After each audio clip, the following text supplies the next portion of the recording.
আসসালামু আলাইকুম রহমতুল্লাহ। আমার প্রিয় ষষ্ঠ শ্রেণীর শিক্ষার্থী বন্ধুরা, সবাই তোমরা ভালো আছো? আমি বলছিলাম আমার দ্বিতীয় ভিডিওতে তোমাদেরকে গণিতের যে সৃজনশীল প্রশ্নটা আছে সেটার সমাধান করে দেব। তোমরা খাতা কলম নিয়ে বসে যাও এবং কি আমি সমাধান করার সাথে সাথে তোমরা ভিডিওটি পজ করে খাতায় লিখে নেবে। চলো আমরা সমাধানে চলে যাই। এখানে দেখো, সৃজনশীল প্রশ্নটার মধ্যে দুইটা সংখ্যা আছে। প্রথমে দুইটা উদ্দীপকের মধ্যে দুইটা রাশি আছে, 8 প্লাস -4 কমা, এখানে কমা, আরেকটা সংখ্যা হলো 7 -3। এই দুইটা তোমার ইনফরমেশন তথ্য দেওয়া আছে, সে আলোকে ক খ গ প্রশ্নের উত্তর দিতে হবে। ক নাম্বার প্রশ্নটা কি আছে? ক নাম্বার প্রশ্ন সরাসরি লিখে দিয়েছে তারা। ক নাম্বার প্রশ্নটা হলো -2 -1 -25, মাঝখানে খালিঘর, -30 প্লাস -13, ফাঁকা করে। আমরা জানি এটা হলো প্রতীক, বড় প্রতীক, ছোট প্রতীকের চিহ্ন, বড় প্রতীকের চিহ্ন সমান সমান। এখানে আমরা হিসাব করে দেখব কোন সাইডে বড়। যেদিকে বড় হয় বড় প্রতীক দেব, ছোট হলে ছোট প্রতীক দেব। চলো আমরা দেখে নেই। ক নাম্বার প্রশ্ন, ক নাম্বার উত্তর। এখানে প্রশ্নের মধ্যে আছে -21 -25, মাঝখানে আমাদের খালিঘর দেওয়া আছে, খালিঘরটা লিখে নেব। তারপরে আছে কত? -30 ব্র্যাকেট প্লাস -13, 30। আমরা এখানে হিসাব করব বা দিয়ে, মাঝখানে যদি খালিঘর বা মাঝখানে সমান সমান চিহ্ন থাকে আমরা বা দিয়ে অঙ্ক করতে হয়, ঠিক আছে। ব্র্যাকেট আমরা প্রথমে তুলে দেব। ব্র্যাকেট তুলে দিলে কি হয়? -21, এই মাইনাসে মাইনাসে গুণ করলে আমরা জানি কি হয়ে যায়? প্লাস হয়ে যাবে 25। তারপর খালিঘরটা আমি রেখে দেব। এখানে থাকে কত? ব্র্যাকেট তুলে দিলে 30 প্লাসে মাইনাসে -13, 13, বা যেভাবে করতেছি তোমরা সেভাবে খাতায় তুলবে। আগে বুঝো, তারপরে খাতায় তুলবে। -21, এখানে +25, তো বড় কোনটা? আমার 25। এখানে যোগ আর বিয়োগ আছে, যোগ বিয়োগ আছে। যোগ বিয়োগ থাকলে আমরা জানি বিয়োগ হয়, যোগ বিয়োগ চিহ্ন থাকলে বিয়োগ হয়, মনে রাখবে। প্লাস মাইনাস চিহ্ন থাকলে বিয়োগ হয়। 25 থেকে 21 বিয়োগ করলে থাকে 4, 4, +4 থাকে, ঠিক আছে। +4 আমাদের আনসার থাকলো এই বাম পাশে। আর খালিঘর ডান দিকের কি থাকলো? -30 আর -13। তাহলে কি হবে? আমরা জানি চিহ্ন যদি দুইটা একই রকম থাকে যোগ হয়, চিহ্ন যা আছে তাই বসবে। তো -30 আর 13 যোগ করলে কত হয়? 43, 43 হয়। 30 এবং 13 যোগ করলে হয় 43, মাইনাস চিহ্ন বসবে। আশা করি এই যোগ বিয়োগে তোমরা ভুল করবে না। যোগ বিয়োগে যদি ভুল করো তাহলে তোমাদের আনসার হবে না।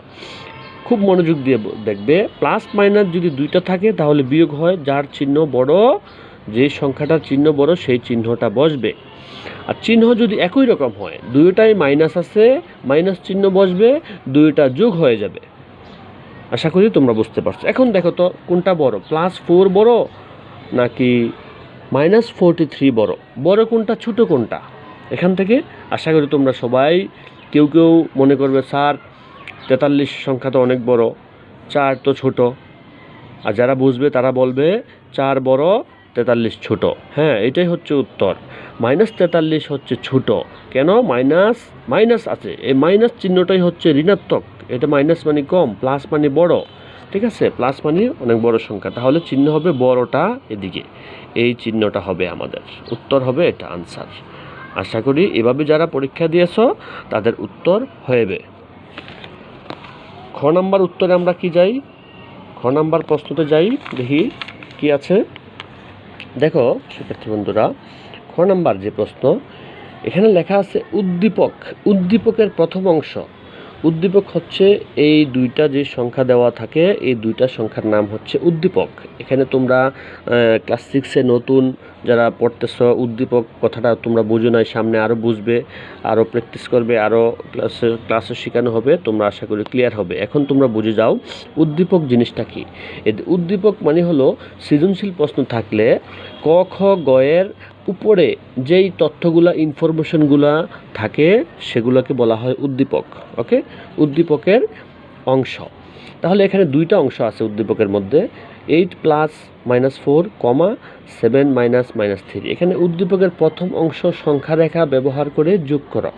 সংখ্যা রেখার মধ্যে তোমরা যে যোগ করা শিখছো ক্লাসের মধ্যে সেম এটাই প্রথম অংশটা, যার শুধু কত আছে 8 প্লাস -4 প্রথম অংশটা যদি আমরা লিখে নেই প্রথম অংশ, তাহলে প্রথম অংশটার মধ্যে কি আছে 8 প্লাস -4। এই অংশটাকে যা শুধু কি করব আমরা সংখ্যা রেখার মাধ্যমে যোগ করে দেখাবো। সংখ্যা রেখার মাধ্যমে আমরা জানি সংখ্যা রেখার মাধ্যমে যোগ করে একবারে সহজ। এভাবে একটা টান দেব, লম্বা করে একটা টান দেব, টান দিয়ে মাঝখানে আমরা কি দেব, একটা টান দিয়ে এখানে 0 দেব। 0 থেকে শুরু, ডান দিকে যাবে প্লাস, বাম দিকে যাবে মাইনাস, ডান দিকে যাবে প্লাস, বাম দিকে যাবে মাইনাস, তাহলে +8। এই প্রথম যে 8 এটা হচ্ছে +8, এটার সামনে কি চিহ্ন আছে, +8 আছে, মানে 8টা গড় আমি ডান দিকে যাব। তোমরা এগুলো পারো, +1, +2, +3, +4, +5, +6, +7, +8। যারা 6-এ নতুন তোমরা সবাই এই জিনিসগুলো তোমাদের কাছে নতুন লাগবে, সুতরাং মনোযোগ দিয়ে তোমরা বুঝবে। দেখো 8 থাকার কারণে +8, এটার সামনে মনে মনে কি চিহ্ন আছে, প্লাস চিহ্ন আছে। এই জন্য 8 আমি ডান দিকে 8টা গড় পর্যন্ত এই যে 8-এর মধ্যে এসে আমি একটা এখানে গোল চিহ্ন দেব। এটার মধ্যে কি চিহ্ন দেব, একটা গোল চিহ্ন দেব, কালো করে ফেলবা, গোল চিহ্ন দিয়ে কালো করব। ওকে, এটা কতটুকু আসলাম আমরা 8 পর্যন্ত, 0 থেকে 8 পর্যন্ত, +8 পর্যন্ত এখানে এসে আমরা থামলাম। কোথা থেকে শুরু করলাম, এখান থেকে শুরু করলাম। এখানে কত আসলাম, +8 পর্যন্ত আমরা এখানে আসলাম। ওকে, আসার পরে কি বলছে -4, পরে কি আছে আমার -4 আছে। তো -4 মানে কোথায়, বাম দিকে যাব। -4 কোথায় যাব, বাম দিকে। যেই জায়গাতে আসলাম সেখান থেকে বাম দিকে 4টা ঘর যাব। সেখান থেকে বাম দিকে কয়টা ঘর যাব, 4টা ঘর যাব। তাহলে 4টা ঘর যদি যাই, এখান থেকে আমরা 8 থেকে 4টা ঘর বিয়োগ করলে 1 2 3 4, এই 4 নাম্বার ঘরে এসে আমরা থামলাম। এখানে আয়সা আরেকটা বৃত্ত ভরাট করবে। এখান থেকে দেখো, এই যে আমরা এখান থেকে এই পর্যন্ত আসছি, এই পর্যন্ত আয়সা থামলাম। এখানে হচ্ছে -4 ঘর আমি চলে আসলাম। প্রথমে 8টা ঘর আমি ডান দিকে গেলাম, যাই পরে এখানে দাঁড়ালাম, এখানে মানে থামলাম। থামার পরে প্রশ্নের মধ্যে আছে -4, এখান থেকে -4 মানে বাম দিকে যাবে। সেখান থেকে বাম দিকে আবার হাঁটা শুরু করলাম। বাম দিকে হাঁটতে হাঁটতে কয়টা ঘর আসবো, এর -4 আছে, 4টা ঘর আসবে। এখান থেকে 1টা ঘর, 2টা ঘর, 3টা ঘর, 4টা ঘর আসবো। 4টা ঘর আসে আমি এখানে কোন বিন্দুটা, কোন পয়েন্টটা পাইলাম, আমি এখানে +4 পেয়ে গেলাম। +4 পেয়ে গেলাম। এই +4 হচ্ছে আমাদের উত্তর। যেই পয়েন্টটাতে আমরা এসে থামবো সেই পয়েন্টটাই হচ্ছে আমাদের উত্তর। তাহলে আমরা যদি এভাবে লিখি 8 প্লাস -4, এভাবে যদি আমরা লিখি 8 প্লাসে মাইনাসে মাইনাস, ক্যালকুলেশন করেও যদি আমরা পাই, উত্তর পাই কত আমাদের, 8 থেকে 4 বিয়োগ করলে হয় 4। দেখো আমরা এভাবে ক্যালকুলেশন করে উত্তর পাইছি 4। আমরা সংখ্যা রেখার মধ্যেও উত্তর পাইছি কত, 4। আশা করি তোমরা বুঝতে পারছো। প্রথমে 0 থেকে 8টা ঘর আমি এদিকে আসব। আসার পরে আমার প্রশ্নের মধ্যে কি আছে, -4 আছে। এই -4, 4টা ঘর আমি এখান থেকে বাম দিকে আইসা থামবো। থাইমা এখানে যেই বিন্দুতে থামবো সেই বিন্দুটাই হচ্ছে আমাদের উত্তর। আশা করি তোমরা, এটাই হচ্ছে একেবারে ছোট উত্তর, ঠিক আছে। আশা করি তোমরা সবাই বুঝতে পেরেছো। গ নাম্বার প্রশ্নটা কি বলছে দেখো, গ নাম্বার লাস্ট আমাদের কোশ্চেন। উদ্দীপকের প্রথম অংশের সাথে, এই যে প্রথম অংশ হচ্ছে এটা, তাই না, প্রথম অংশের সাথে দ্বিতীয় অংশের বিয়োগফল নির্ণয় করো। দ্বিতীয় অংশ মানে হচ্ছে আমার এটা। এই প্রথম অংশের সাথে দ্বিতীয় অংশের বিয়োগফল নির্ণয় করব। এটাও খুবই সহজ। তোমরা সৃজনশীল প্রশ্ন তোমাদের নতুন, তাই বুঝতে একটু সমস্যা হইতে পারে। আশা করি সামনে তোমাদের আর সমস্যা হবে না। গ নাম্বার প্রশ্ন যদি আমরা লিখি, প্রথম অংশের সাথে দ্বিতীয় অংশের বিয়োগফল, তাহলে প্রথম অংশ যদি আমরা লিখি, প্রথম অংশ কি আছে আমাদের, প্রথম অংশ আছে 8 প্লাস -4। প্রথম অংশটা আমরা করে ফেলি, ঠিক আছে। 8 প্লাস -4 সমান 4। তাহলে প্রথম অংশ থেকে কত পেলাম আমরা, 4 পাইলাম। তাহলে দ্বিতীয় অংশ আরেকটা ক্যালকুলেশন আছে না আমাদের? দ্বিতীয় অংশের মধ্যে আমাদের কত আছে? 7 মাইনাস 3, 7 মাইনাস 3। তাহলে এটাকে করলে কি হয়? ক্যালকুলেশন করলে এটা তো তোমরা সহজে পারো। 7 এ মাইনাসে প্লাস হয়ে যাবে 3 সমান কত হলো এখানে? 10। এখন কিন্তু আমাদের অঙ্কটা শেষ হয় নাই। কেন? জাস্ট প্রথম অংশটা আমরা করে এই অ্যান্সারটা পাইলাম, দ্বিতীয় অংশটা করে আমরা এই 10 পাইলাম। এখন প্রশ্নের মধ্যে বলছে কি আমাদের?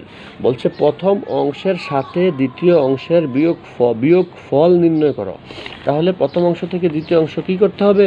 বিয়োগ করে দিতে হবে। এখন জাস্ট শুধু তোমরা লিখে দিবে, প্রথম অংশ থেকে আমরা কত পাইলাম? 4 মাইনাস 10। 4 মাইনাস কত? 10, কারণ এটা প্রথম অংশ বিয়োগ দ্বিতীয় অংশ। প্রথম অংশের বিয়োগ ফল, প্রথম অংশের যে ফলাফলটা এটা, এবং দ্বিতীয় অংশের ফলাফলটা এটা। এখন যেটা লিখছি, প্রথম অংশ এবং দ্বিতীয় অংশের বিয়োগ ফলটা আমার বের হবে। এখন আনসার করতে হবে। এটা হচ্ছে প্রথম অংশের আনসারটা, এটা হচ্ছে দ্বিতীয় অংশের আনসার। এখন প্রশ্নের মধ্যে বলছে প্রথম অংশ থেকে দ্বিতীয় অংশের বিয়োগ ফল নির্ণয় করো। এখন যেটা আনসার হবে সেটাই মূলত আমাদের মূল আনসার। তাহলে 4 এখানে আছে -10 প্লাস 4 -10, আনসার কত হবে? সবাই বলো তো দেখি আনসার কত হবে? 6 হবে নাকি -6 হবে? হ্যাঁ, তোমরা আশা করি সবাই বুঝতে পারবে। স্যার এখানে 10 হচ্ছে বড়, 10-এর চিহ্ন হচ্ছে মাইনাস, সুতরাং চিহ্ন হবে মাইনাস, আর 10 থেকে 4 বিয়োগ করলে হয় 6। এটাই হচ্ছে উত্তর। এটাই কি উত্তর? আশা করি তোমরা সবাই বুঝতে পারছো। তোমরা সবাই খাতার মধ্যে লিখে নাও। আশা করি তোমরা শুরু থেকে শেষ পর্যন্ত ভিডিওটি দেখবে, এবং কি আমার যেই চ্যানেলটা আছে ইউটিউব চ্যানেল, তোমরা সাবস্ক্রাইব করে রাখবে, এবং কি না বুঝলে বারবার দেখে আস্তে আস্তে দেখে তোমরা খাতায় লিখে নেবে। সবাই ভালো থাকো। আল্লাহ হাফেজ।